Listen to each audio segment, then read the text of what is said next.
بصوا يا جماعه، ذبح اليوم النهارده باذن الله تعالى. وطبعا علشان الظروف الاقتصاديه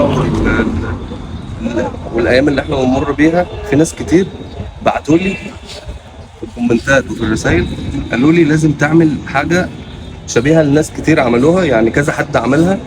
فانا قلت ايه اما اجرب التجربه دي.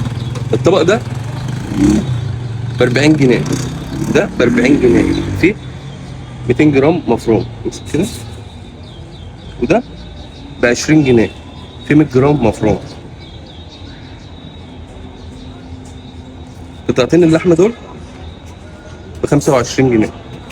القطعه من دي ب 20 جنيه اهي، ب 20 جنيه. الواحده منهم 100 جرام كده. وفي كل تعالى كده، يعني مثلا اللي هيجي يقول لي انا عايز قطعتين مثلا من دول، اديله مثلا شنطه زي ديت فيها عظم وحته دهنه، عشان ايه؟ يعمل مثلا شوربه عليها وكده. طبعا اللي عايز، اي حد عايز اي حاجه ب 20 جنيه، ب 30 جنيه، ب 40 جنيه، ب 15 جنيه، اي حاجه موجوده. مش هقول لحد لا، طبعا عشان الظروف اللي احنا فيها الايام دي.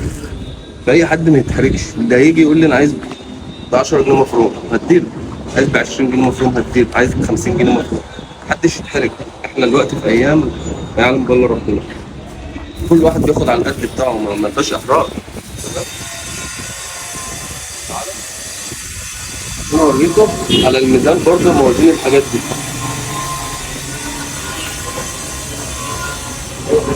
تعالى.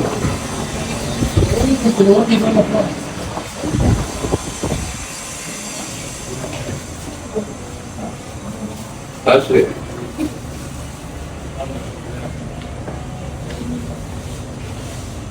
يعني دول اهم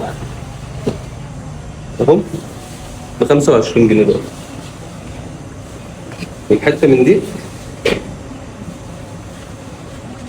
ب 20 جنيه.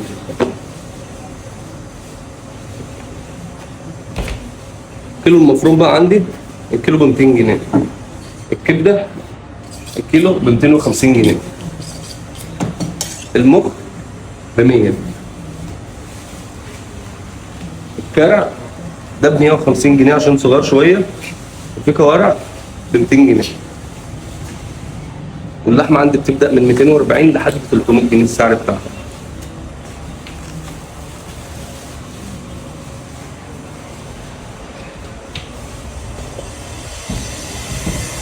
عندي كل حاجه بفضل الله تعالى في المحل.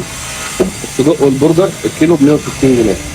نورنا التليفونه، بالظبط الحربي، حافظ البورسعيد، صدر القرآن الكبير، نفس الاسم هو اللي